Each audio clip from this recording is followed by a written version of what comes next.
Welcome welcome welcome watchers, मैं हूं Almas Jacob और आप देख रहे हैं लाल बछिया को लेकर आपको ब्रेकिंग न्यूज इस वक्त देना चाहता हूं कि डेट जो है वो डिसाइड हो चुकी है। किस डेट के ऊपर सैक्रिफाइस करने लगे हैं लाल बछिया को, उसके बारे में एक पुलिस को दी गई एप्लीकेशन है जो कि अभी मैं आपको दिखा रहा हूं। ये वो एप्लीकेशन है, आप देख सकते हैं, इसराइली पुलिस को दी गई है, जिसके अंदर सारे लवाजमात बताए गए हैं कि कितने लोग होंगे, कितने लोग गैदर करेंगे, क्या टाइम होगा और किस टाइम पर लाल बछिया जो है उसको कुर्बान किया जाएगा। और इसका सोर्स भी मैं आपको बता दूं कि मुझे जहां से ये चीज मिली है, ये डायरेक्ट इसराइल के अंदर रहने वाले शख्स हैं जिन्होंने ये चीज मुझ तक पहुंचाई है। अब गो के हिब्रू लैंग्वेज मेरी मदर टंग नहीं है, मैं नहीं पढ़ सकता हूं, इसलिए मुझे नहीं पता। और वैसे भी जिस तरह की ये राइटिंग इन्होंने लिखी हुई है यहां पर, अगर आप गौर करें तो ये तो कोई डॉक्टरों वाली राइटिंग लग रही है। और ये कोई फार्मासिस्ट ही जो है वो ही पढ़ सकता है, जो दवाइयां नहीं पढ़ के देते हैं पर्चे के ऊपर से, डॉक्टर लिख के देते हैं और फिर वो पढ़ लेते हैं पता नहीं कैसे। तो बिल्कुल ये उस तरह की राइटिंग मुझे नजर आ रही है। लेकिन यहां पर मेन चीज जो नोट करने वाली है, डेट है जी 22 अप्रैल 2024। जिस दिन पास ओवर स्टार्ट हो रही है उसी दिन को इन्होंने सैक्रिफाइस करने के लिए चुना है। अब ये जो एप्लीकेशन है, बेसिकली इस एप्लीकेशन के अंदर बताया ये गया है कि क्या क्या चीजें होंगी, कौन कौन सी छुरियां होंगी, कितने लोग आएंगे। जैसे कि यहां पर आप देख सकते हैं तकरीबन 10,000 लोगों की इनके पास तादाद की जमा होने की आप देख सकते हैं यहां पर बताई जा रही है। लेकिन मैं एक चीज यहां पर क्लियर कर दूं, मैं इसको पढ़ के आपको कंफर्म नहीं कर सकता हूं क्योंकि मुझे हिब्रू लैंग्वेज पढ़नी नहीं आती है। जो कोई भी हिब्रू लैंग्वेज पढ़ सकता है वो प्लीज इस चीज को कंफर्म करे कि हाँ जी ये लाल बछिया के बारे में ही यहां पर लिखा हुआ है, क्योंकि इनकी जो पास ओवर आ रही है, ईद आ रही है, उसमें भी गैदरिंग हो सकती है, लेकिन उसमें छुड़ियों का कोई काम नहीं होगा। इस वजह से मुझे लगता है कि ये लाल बछिया के बारे में ही है। यहां पर अगर हम देखें, इसको गूगल से ट्रांसलेट करके देखा गया है तो यहां पर कुछ इंग्लिश में हमें पढ़ने को तो मिल रहा है, लेकिन समझ फिर भी किसी चीज की नहीं आ रही है। ये देखिए, request for a licence to hold an assembly procession, यानी कि कोई चीज़ ये करना चाह रहे हैं, जो कि पिछले महीने इसकी एप्लीकेशन दी गई थी। इसराइल पुलिस, ऊपर आपको लोगो नजर आ रहा है इसराइल पुलिस का, और यहाँ पर नीचे आप पढ़ें तो देख सकते हैं कि the subject of meeting procession, और आगे ये कुछ लिखा हुआ है जो कि इब्रानी जुबान में ही है, शायद ये पढ़ा नहीं जा रहा मुझसे। Purpose of the meeting turn over, यहाँ पर पर्पस लिखा गया है, जो कि जिस शख्स ने भेजी है ये चीज़ उसका कहना है कि यहाँ पर लाल बछिया के बारे में लिखा गया कि लाल बछिया की कुर्बानी करने के लिए तकरीबन 10,000 लोग जो हैं वो इकट्ठे होंगे। Participants approximate number of people, कितने होंगे वो यहाँ पर लिखे हैं। Will loud speakers be used, chances are no, जिसका मतलब ये है कि लाउड स्पीकर इस्तेमाल नहीं किया जाएगा। Will other means be used, vehicles, musical instruments, banners, torches etcetera. Detailing the nature, यहाँ पर कुछ भी नहीं लिखा गया। लोकेशन के बारे में यहाँ पर खाली है। और कुछ लोग ये मुझसे कह रहे हैं कि शायद ये पुलिस को इसलिए एप्लीकेशन दी गई है क्योंकि सिक्योरिटी के लिए। तो मैं ये चीज़ आपको क्लियर कर देना चाहता हूँ कि इसकी सिक्योरिटी डायरेक्टली इसराइली जो फौज है वो देख रही है। तो जब इसराइली फौज सिक्योरिटी देख रही है तो पुलिस से जो है वो सिक्योरिटी मांगने की कोई तुक नहीं बनती है। मुझे लगता है कि ये कोई लीगल प्रोसीजर होता है, उस प्रोसीजर को फॉलो किया गया है, जिसकी वजह से ये पुलिस को जो है एप्लीकेशन दी गई है। तो आपके सामने है, जो कोई ये पढ़ सकता है प्लीज़ इसको पढ़ के नीचे कंफर्म करें। और मजीद मैं आपको बताना चाहता हूँ कि तैयारी जो है वो बिल्कुल कंप्लीट इनके पास हो चुकी है, और एक कोशर काहिन जो है वो इनको मिल गया। कोशर का मतलब होता है जी हलाल, और ये हलाल क्यों है मैं पहले आपको ये पढ़ के बता देता हूँ। The young कोहिन in the photo visiting the red hyper candidates in Shiloh is fit to perform the red heifer ceremony. He came into the world via home birth, has never set foot in a hospital or cemetery, and therefore considered by halakha Jewish law to be of the highest level of Torah purity, having never contracted impurity imparted by contact with corpse, यानी कि जो मुर्दा लोग होते हैं उनको बिल्कुल भी इसने टच नहीं किया है। हॉस्पिटल के अंदर इसकी पैदाइश नहीं हुई है। हॉस्पिटल का नाम इसलिए लिया गया है क्योंकि हॉस्पिटल के अंदर काफ़ी लोगों की मौत होती है, तो कोई भी जो कब्रिस्तान है या जो मुर्दा लोग हैं अगर ये उनको छू भी लेते हैं तो ये नापाक हो जाते हैं, जिसकी वजह से कहा यह जा रहा है कि ये बिल्कुल पाक है, ये घर के अंदर पैदा हुआ था। Should he opt to participate in the temple institute's ongoing preparations in anticipation of the renewal of the ashes of the red heifer, he will undergo intense instruction and training.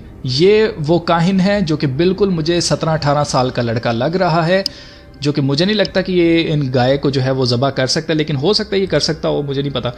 लेकिन आप देख सकते हैं कि इस शख्स को इन्होंने चूज़ कर लिया है और ये बिल्कुल तैयार है सैक्रिफाइस करने के लिए। काहिन जो है उनके कपड़े सब कुछ रेडी है, बर्तन शर्तन सब कुछ रेडी है। इवन के थर्ड टेम्पल का नक्शा और ये सेक्रीफाइस को पूरा करने के लिए ऑल्टर जो है वो लगा चुके हैं, जो मैंने आपको पिछली वीडियो में बताया था कि ऑल्टर भी तैयार हो चुका है, जिसकी सारी सिक्योरिटी जो है इसराइल की फौज देख रही है। अब ये सारी चीजें देखते हुए ना लोगों के अंदर एक अजीब किस्म का खौफ पाया जा रहा है। लोगों को लग रहा है कि शायद जैसे ही लाल बछिया कुर्बान हो जाएगी तो बस दुनिया खत्म हो जाएगी। तो ऐसा कुछ नहीं होने लगा। ये वो लोग हैं जिन्होंने ना तो कभी खुदा के कलाम को पढ़ा है और ना ही इनको समझ है प्रोफेटिक इवेंट्स की कि इवेंट्स कैसे कैसे कब कब क्या क्या होना है। अब इसको कहा जा रहा है कि जी ये आर्मगेडन की जंग को लीड करेगा। आर्मगेडन क्या है, इसके ऊपर मैं डिटेल में वीडियो बना चुका हूं, आपको बता चुका हूं कि कौन सा पहाड़ है इसराइल के अंदर जिसका नाम आर्मगेडन है और ये आर्मगेडन की जंग कब होनी है वो सब कुछ मैंने आपको उस वीडियो में बताया था। इस वीडियो के बाद आप वो वीडियो जरूर देखिएगा, आपको समझने में आसानी होगी। ये मैं आपको बता देना चाहता हूं, एक चीज क्लियर है कि आखिरी जंग अभी नहीं होनी है क्योंकि खात्मा होना अभी बाकी है। क्यों बाकी है? क्योंकि इसके बारे में यीशु मसीह ने कहा था, and then this gospel of the kingdom will be preached in the whole world as a testimony to all nations and then the end will come. यानी कि पूरी दुनिया के अंदर अंजील की बशारत हो जाएगी। ये गवाही के तौर पर होगा पूरी कौमों के लिए कि खुदा ने आप सबको मौका दिया था लेकिन आपने इस मौके से फायदा नहीं उठाया। आपने क्या किया? इसको रिजेक्ट कर दिया। खुदा को, यीशु मसीह को आपने रिजेक्ट कर दिया, जिसकी वजह से क्या हो रहा है कि अब आपके ऊपर सजा का हुक्म है। तो इस आयत से हमें पता चलता है कि यीशु मसीह ने हमें बताया है कि खात्मा कब होगा। खात्मा तब होगा जब इंजील की मुनादी पूरी दुनिया में हो जाएगी। और मैं आपको बताना चाहता हूं कि इंटरनेट के जरिए यह सब कुछ मुमकिन हो चुका है। वो दुनिया के कोने जहां पर अभी तक इंटरनेट नहीं पहुंचा, उस जगह पर लोग खुद जाकर, मिशनरीज खुद जाकर खुदा के इस अंजील की मुनादी, जो बादशाहत की मुनादी है, वो कर रहे हैं। और मुझे नहीं लगता कि अब दुनिया के अंदर कोई ऐसी जगह बाकी रह गई है जहां पर लोग रहते हों और कोई ऐसी कौम हो जिसको यीशु मसीह के बारे में ना पता हो। सबको पता चल चुका है, सबने जान लिया है। लोगों ने दानिस्ता रिजेक्ट किया है और कुछ लोगों ने उसको एक्सेप्ट किया है। जिन्होंने उसको एक्सेप्ट किया है वो तो बादशाहत में जाएंगे, लेकिन जिन्होंने उसको रिजेक्ट किया है, वो जो नहीं चाहते हैं कि मसीह जो है उनका बादशाह हो, उनके ऊपर क्या है? सजा का हुक्म है। तब खात्मा होगा। तो आपको ये चीज़ याद रखनी है कि आर्मगेडन जो है वो बिल्कुल भी वो नहीं है जैसे आपको बताया जा रहा है आखिरी जंग है जी, जैसे ही लाल बछिया हलाक हो जाएगी, जैसे ये सेक्रीफाइस कर देंगे उसके बाद आर्मगेडन छिड़ जाएगी। तो ऐसा कुछ नहीं होने लगा है।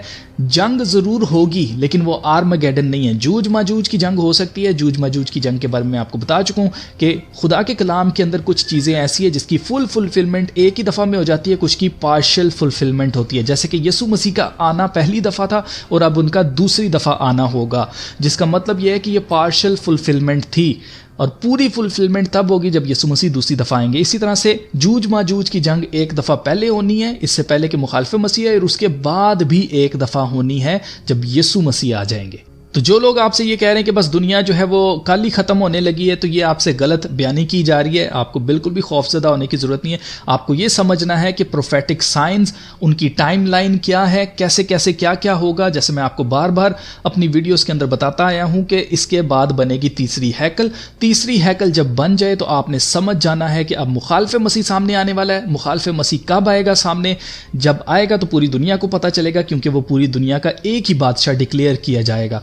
उस वक्त न्यू वर्ल्ड ऑर्डर के अंदर एक ही बादशाह होगा पूरी दुनिया का। तो आपको याद रखना है कि जब पूरी दुनिया का एक ही बादशाह दुनिया के सामने आ जाए, वो मुखालिफ मसीह है। उसे ज़मीनी 7 साल दिए गए हैं। अब 7 साल का हरगिज़ ये मतलब नहीं है कि जी जैसे ही 7 साल आप फिंगर्स के ऊपर काउंट कर रहे हो, जैसे ही 7 साल पूरे हो जाएं तो यीशु मसीह आ जाएंगे। ऐसा हरगिज़ नहीं है। टाइम किसी को भी नहीं पता है और किसी को टाइम नहीं बताया गया है। दानिस्ता खुदा ने ऐसा किया है। और मैं आपको बताना चाहता हूँ कि उसके बावजूद भी लिखा है खुदा के कलाम में कि दुल्हा को आने में देर लगी।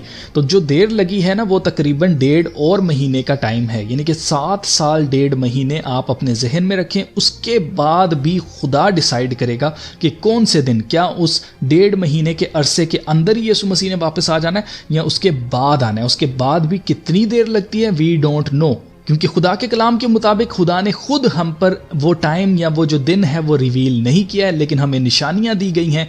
तो लाल बछिया की जो कुर्बानी है वो एक निशानी है। ये निशानी पूरी होगी तो तीसरी हैकल एक निशानी है। तीसरी हैकल पूरी हो गई तो उसके बाद मुखालिफ मसीह निशानी है। मुखालिफ मसीह की पूरी हो गई, उसके बाद 7 साल हैं, उसके बाद बस यीशु मसीह ने आ जाना है। तो ये चीज़ें अपने जहन में रखिएगा। कि एकदम से कुछ नहीं हो जाता। जैसे सूरज ग्रहण हो गया तो अगले दिन दुनिया ख़त्म नहीं हो जाएगी, तबाह नहीं हो जाएगी, कोई आसमान से जो है वो पत्थर आकर गिरना नहीं शुरू हो जाएंगे, आग नहीं आ जाएगी, ऐसा कुछ नहीं होने लगा। इसलिए इन चीज़ों को अपने जहन में रखिए कि इवेंट्स क्या क्या हैं। अभी तो 2 गवाहों ने आना है जो कि इसराइल के अंदर यीशु मसीह की गवाही देंगे। उनको ज़मीन पर 3.5 साल दिए गए, 3.5 साल तक वो यीशु मसीह की मुनादी करेंगे यहूदियों को। इसराइली उनको कत्ल करने की कोशिश करेंगे, लेकिन 3.5 साल तक कोई भी उनको कत्ल नहीं कर पाएगा। और फिर क्या होगा कि ज़मीन के नीचे से अथाह घड़े से एक फरिश्ते को खोला जाएगा, जो गिराया हुआ फरिश्ता है उसको खोला जाएगा, वो उनको कत्ल करेगा। और 3 दिन तक उनकी लाशें बाजार के अंदर पड़ी रहेंगी, लोग उनके ऊपर थूकेंगे, लोग कहेंगे एक बड़े आए थे यीशु के कलाम के बारे में मुनादी करने वाले, ये मर गए हैं, देखो जी मर गए। लेकिन 3 दिन के बाद लिखा है कि आसमान से आवाज़ आएगी और वो सबकी आंखों के सामने जैसे यीशु मसीह आसमान पर उठाए गए थे, बिल्कुल वैसे ही वो भी जिंदा होकर आसमान पर उठाए जाएंगे। ये एक और निशानी होगी। इसका हरगिज़ ये मतलब नहीं है कि वो निशानी पूरी होने के बाद बस जी दुनिया ख़त्म हो जाएगी। उसके बाद भी 3.5 साल हैं जो कि हमें बर्दाश्त करने हैं। तो ये सारी टाइम लाइन है, इन चीज़ों को अपने जहन में रखिएगा। मजीद इनके ऊपर और बहुत डिटेल में चीज़ें हैं, फिर कभी इसके ऊपर बात करेंगे। फिलहाल मैं आपको बताना चाहता हूँ कि लाल बछिया के बारे में अपडेट आ गई है कि जनाब 22 अप्रैल 2024 को इसको कुर्बान करने की डेट रखी गई है। अब क्या 22 अप्रैल को इसको किया जाता है सेक्रीफाइस, नहीं किया जाता, ये 22 अप्रैल के बाद ही पता चलेगा। तो मेक श्योर करें कि इस चैनल को सब्सक्राइब करके रखें ताकि आप कोई भी अपडेट मिस ना कर दें। तो चलिए फिर मिलते हैं नेक्स्ट वीडियो में, तब तक अपना बहुत सारा ख्याल रखिएगा। खुदा हाफिज।